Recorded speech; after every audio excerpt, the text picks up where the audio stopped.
नमस्कार. आजच्या या सविस्तर विश्लेषणात आपण एका अशा गोष्टीचा वेध घेणार आहोत जी आपल्या रोजच्या जगण्याशी अगदी घट्ट जोडलेली आहे. एकदा विचार करा, आपण घेतो तो प्रत्येक श्वास, पितो तो पाण्याचा प्रत्येक थेंब आणि खातो तो प्रत्येक घास, हे सगळं नेमकं येतं कुठून? होय, अगदी बरोबर, थेट निसर्गातून. हे एक असं सत्य आहे ज्याकडे आपण अनेकदा सोयीस्करपणे दुर्लक्ष करतो. पण आज आपण याच सत्याचा अगदी मुळापासून आढावा घेणार आहोत. चला तर मग सुरू करूया. पण पुढे जाण्याआधी एक अगदी साधा पण अंगावर काटा आणणारा प्रश्न मला तुम्हाला विचारायचा आहे. जर निसर्गच संपला तर काय होईल? हा विचारच आपल्याला थोडा अस्वस्थ करतो, नाही का? कारण मानवाचं आजवरचं अस्तित्व हे पत्त्यांच्या एका अत्यंत नाजूक बंगल्यासारखं आहे. आणि हा बंगला पूर्णपणे निसर्गाच्या आधारावर उभा आहे. जर आपण हा भक्कम आधारच काढून घेतला तर मानवी अस्तित्वाचा हा बंगला क्षणात कसा कोसळू शकतो हे आजच्या काळात समजून घेणं खरंच खूप गरजेचे बनलं आहे. तर या विषयाच्या थोडं खोलात जाऊया. अनेकदा आपल्याला वाटतं की निसर्ग म्हणजे फक्त डोळ्यांना सुखावणारी हिरवीगार झाडं, खळखळणाऱ्या नद्या किंवा आकाशाला भिडणारे उंच पर्वत. पण ॲक्च्युली तसं नाहीये. निसर्ग ही एक अत्यंत गुंतागुंतीची आणि पूर्णपणे जिवंत असलेली इकोसिस्टम म्हणजेच परिसंस्था आहे. एखाद्या महाकाय, अखंड चालणाऱ्या आणि अगदी अचूक यंत्रासारखी ही सिस्टम काम करत असते. इथे निसर्गातील लहानात लहान गोष्ट सुद्धा दुसऱ्या गोष्टीवर अत्यंत सूक्ष्मपणे अवलंबून असते. हे अगदी एखाद्या महाकाय पझलसारखं आहे. आता यातला सर्वात महत्त्वाचा मुद्दा असा आहे की ह्या परिसंस्थेचे प्रामुख्याने 4 मुख्य स्तंभ आहेत: हवा, पाणी, जमीन आणि संपूर्ण जीवसृष्टी. आणि ही चारही घटक काही वेगवेगळ्या दिशांना काम करत नाहीत. ते एकमेकांशी इतक्या अचूकपणे जोडलेले आहेत की त्यांच्यात एक परफेक्ट बॅलन्स तयार झाला आहे. याचा सरळ अर्थ असा की जर यातला एक जरी घटक बिघडला किंवा एखाद्याला जरी हानी पोचली तर संपूर्ण सिस्टम डिस्टर्ब होते आणि त्याचा थेट आणि भयंकर फटका बाकीच्या सर्व घटकांना बसतो. आता आपण वळूया आपल्या पहिल्या मुख्य भागाकडे, जीवनाचे मुख्य स्तंभ. यात आपण निसर्गावरील आपलं जे टप्प्याटप्प्याने अवलंबित्व आहे ते समजून घेणार आहोत. 11,000 लिटर हा अवाढ्य आकडा ऐकून थोडा आश्चर्य वाटलं ना? हा आकडा किती मोठा आहे याचा काही अंदाज येतोय का?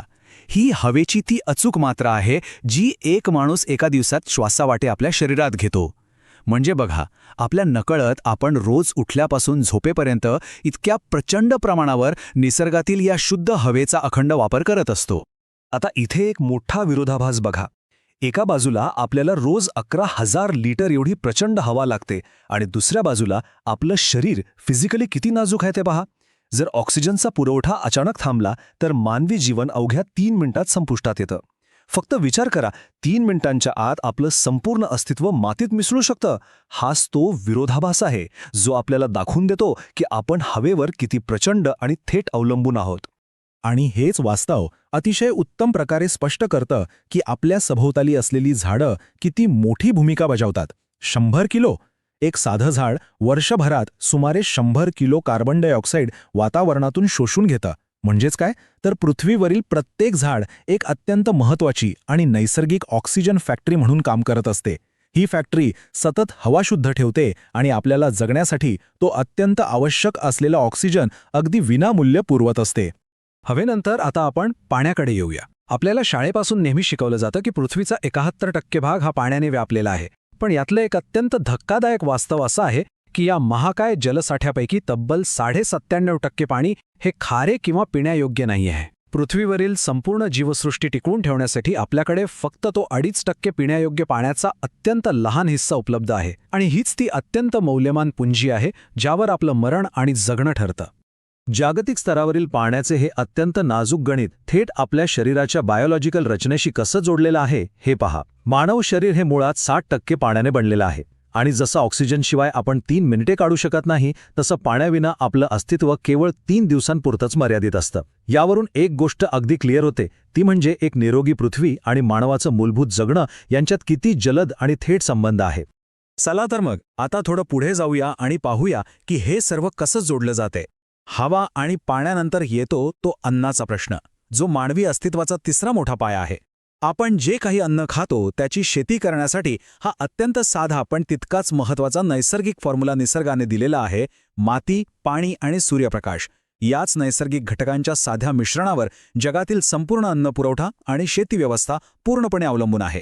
पण जरा थांबून विचार केला तर तुमच्या लक्षात येईल की शेती फक्त माती आणि पाण्यावर चालत नाही.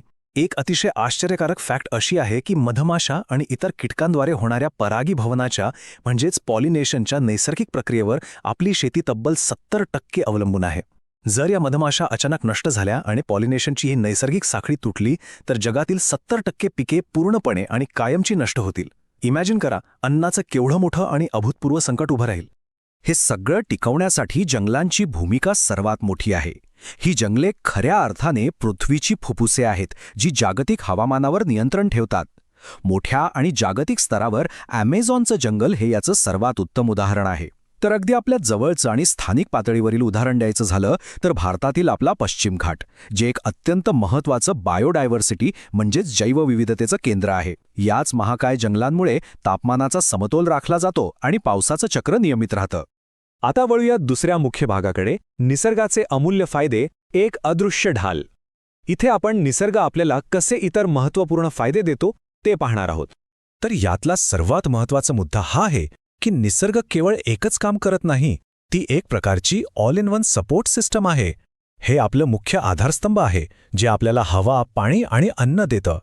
हे एक ऑटोमॅटिक क्लायमेट रेग्युलेटर आहे, जे हवामान आणि पावसाचं नियंत्रण करतं. याशिवाय जगातील 50%हून अधिक औषधे थेट वनस्पतींवर आधारित असल्यामुळे हे जगातील सर्वात मोठं औषधालयसुद्धा आहे. आणि सर्वात महत्त्वाचं म्हणजे हे आपलं मानसिक आरोग्य सुधारणारं एक नॅचरल केंद्र आहे. निसर्गात वेळ घालवल्याने आपला ताणतणाव कमी होतो आणि मनाला अफाट शांतता मिळते, हे तर आपण सर्वांनीच अनुभवलं असेल. शेवटी या अत्यंत विचार करायला लावणाऱ्या एका वाक्यावर आपण आजचं हे विश्लेषण थांबूया. निसर्ग हा आपला मालक नाही, पण आपण त्याच्यावर पूर्णपणे अवलंबून आहोत. या नैसर्गिक साखळीशिवाय मानवाचं अस्तित्व किती नाजूक आणि क्षणाभंगूर आहे हे आज आपण अगदी जवळून पाहिलं. पण आता विचार करण्यासारखी गोष्ट ही आहे की आपण ज्या फांदीवर बसलो आहोत तीच फांदी आपण कापत तर नाही ना. आपला हा एकमेव आधारस्तंभ पूर्णपणे कोसळण्याआधी आपण जागे होणार का? याच एका महत्त्वाच्या प्रश्नासोबत आज आपण इथेच थांबूया.